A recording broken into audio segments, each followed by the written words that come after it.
Welcome to ClubhouseNews.com. You're tuned into Clubhouse News Weekend for the week ending Saturday, January 4th.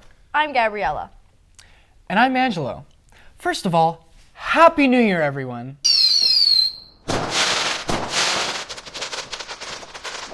On December 31st, when the clock struck midnight, we said goodbye to 2013 and hello to 2014. I'm sure many of you made New Year's resolutions. You know, those things you promise yourself you'll do this year. I'm gonna study extra hard this semester and get straight A's. Or, I'm gonna join a gym and get in tip-top shape. Whatever your own resolution may be, it's hard not to feel excited about a brand new year full of possibilities. In fact, U.S. Secretary of State John Kerry, who is America's top diplomat, is visiting the Middle East to once again try to create a lasting peace deal between Israel and Palestine. They've been fighting over land ever since the creation of the Jewish state of Israel in 1948. While past U.S. presidents and diplomats have tried helping them get along, it's a challenging situation. Israeli Prime Minister Benjamin Netanyahu doesn't seem very optimistic, and he publicly expressed doubt about whether or not the Palestinians are serious about peace. We seek to advance peace with the Palestinians while maintaining our security and ensuring that the peace will be a real and enduring peace. Kerry, however, hopes to bring Netanyahu and Palestinian President Mahmoud Abbas together to negotiate and make some tough compromises. Here's to hoping 2014 brings peace and prosperity in Israel and the entire Middle East, though that would be a miracle of sorts, since the region has been in perpetual conflict since the time of Jesus.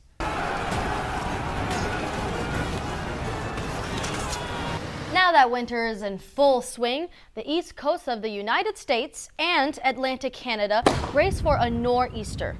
Nor'easters are some of winter's most brutal weather, and they get their name from the direction the wind is coming from, northeast. Blowing right from the new year and into the middle of next week, the coldest air of the season has arrived with blizzard conditions in places like Long Island and Cape Cod. More than 1,700 flights were canceled on Thursday, and New York could end up with 9 inches of snow, rough winds, and sub-zero wind chills. Boston even declared a snow emergency. Brr, I'm getting cold just thinking about it. I'm so cold that I'm shivering. At least I'm not as cold as the 52 passengers whose ship got stuck in Antarctic ice. After 10 days stranded in the frosty wilderness, all of the passengers were safely rescued and transferred by helicopter to an Australian icebreaker ship that unsuccessfully tried to bust through the ice. The drama started Christmas Eve when the Russian-flagged MV Academic Shikalsky got stuck in super thick ice with a group of journalists, tourists, and scientists on board. While they still have a ways to go before reaching their destinations, at least everyone's now safely aboard Australia's Aurora Australia's ship. After all, it could have been much worse. Just look at what happened to the Titanic. God Almighty.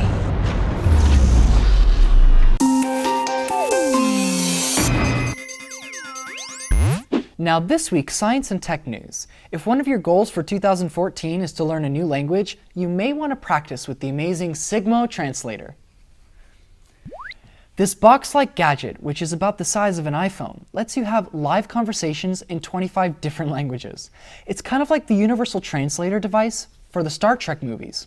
It listens to what you say into a microphone, then translates your words through a speaker in the language of your choice. When the person you're speaking to answers, it translates what they say back to you in your original language. Available as early as next month, the device will cost $50, and that's a reasonable price in any language. So whether you're ordering from your favorite Chinese restaurant in Chinese or talking to the new foreign exchange student at your school, do you understand the words that are coming out of my mouth? the Sigmo may be for you. Hasta la vista, language barriers. Hola, Sigmo. Hasta la vista, baby. Speaking of gadgets, if you were lucky enough to get a new iPad, smartphone, or computer this holiday season, don't go tossing your old one in the garbage. Why not? Well, because there's a growing dilemma with electronic waste, or e-waste. Sadly, the United States is the biggest offender, with 9.4 million tons of e-waste per year. And China comes in second on the naughty waste list, with 7.3 million tons. And the estimated global e-waste for the year some 65.4 million tons, a 33% jump since 2012, and heavier than 200 Empire State Buildings. According to United Nations organization called Solving the Electronic Waste Problem, by 2017, all of the year's junked refrigerators, TVs, mobile phones, computers, monitors, e-toys, and other products with a battery or electrical cord could fill a line of 40-ton trucks end to end on a highway straddling 3/4 of the equator. Now, that's some heavy waste. So what can you do about it? Well, recycle, of course. Just Google e-waste recycling to find programs near you. So long as you're not taking care of e-waste, why not make it a New Year's resolution to take better care of our planet and environment? If you went crazy with the wrapping paper this holiday season, try to reuse it. Wasting paper kills trees, and I know you don't want to be guilty of that. Hey! Oh! Did you chop down this tree? No.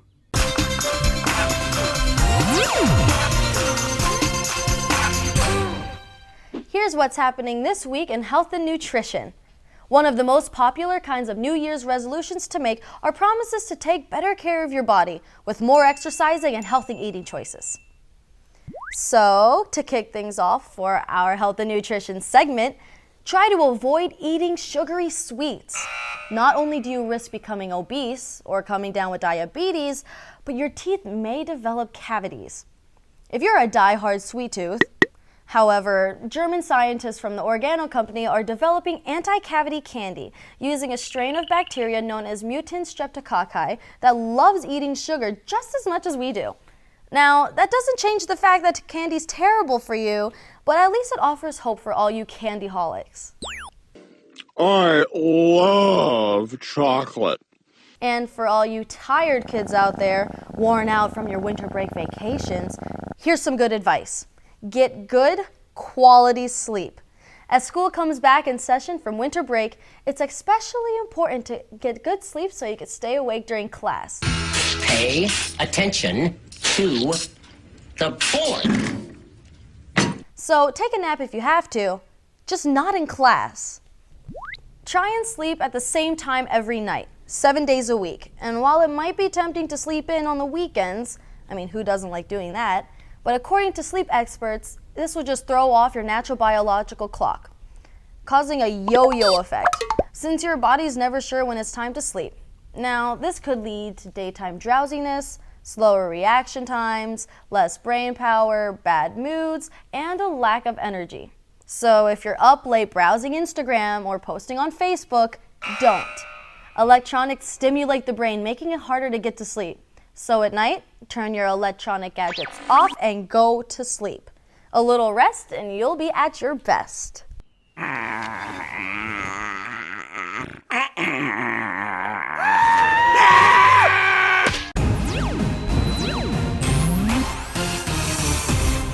It is officially a brand new year all around the world. But because we live in different time zones, some of us celebrated sooner and others had to wait.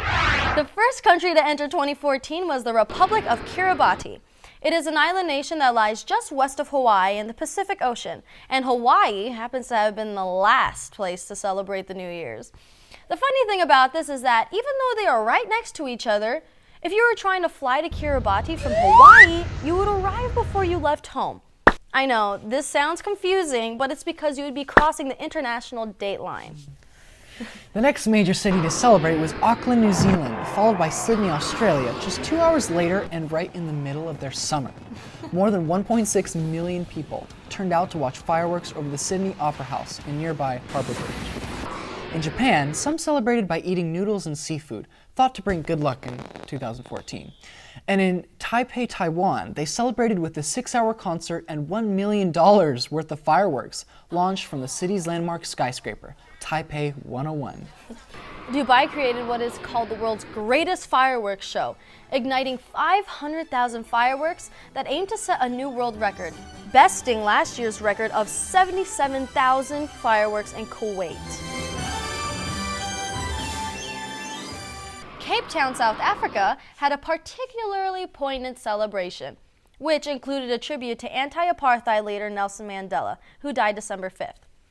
And in the suburb town of Hillbrown in Johannesburg, they have this dangerous New Year's tradition, which involves literally throwing kitchen utilities out the window and onto the streets below.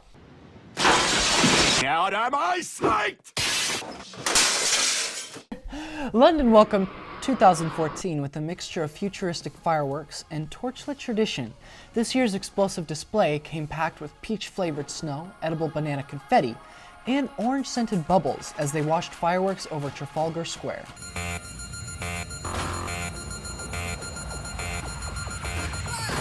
And in Spain, revelers clutch a dozen green grapes, and when the clock strikes midnight, they eat one grape for each bell toll. Each chime not only symbolizes the hour, but also each month of the year.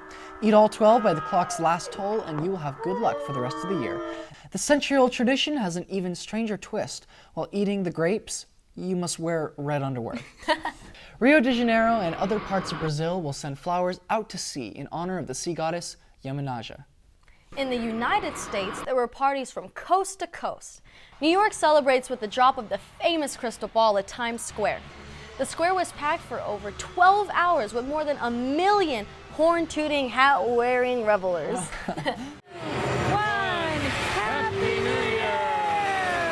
Las Vegas held one of its biggest ever New Year's Eve celebrations with sold-out concerts and an 8-minute-long fireworks show that was billed as the largest in the country. In Pasadena, California, people celebrated the stroke of midnight while camped out on the street along the route for the annual Rose Parade. Wow.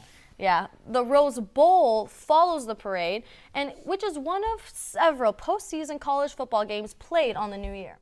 And even more, from space, the crew of the International Space Station, 2 Americans and a Japanese crew member, sent their greetings to Times Square and the rest of the world via a video from NASA. Happy New Year!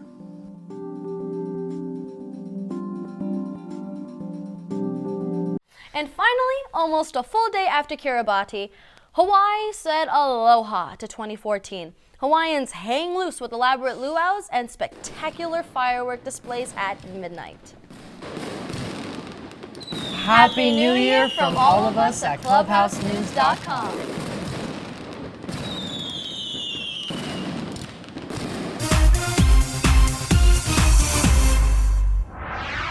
A new year was celebrated with big parties and lots of fireworks all around the globe. Yeah, 2014! U.S. Secretary of State John Kerry is in the Middle East to create a lasting peace deal between Israel and Palestine. A strong nor'easter is delivering brutal weather to our northern East Coast and causing major airline delays. I just hope everyone gets home safe. 5 boys, 6 girls, 4 parents, and a partridge in a pear tree. Did we miss the flight? No, you just made it. Yeah. Remember to stay tuned in to what's happening by going to our website at www.clubhousenews.com. You'll find in-depth stories, videos, and much more. So until next time, Happy New Year from all of us at ClubhouseNews.com.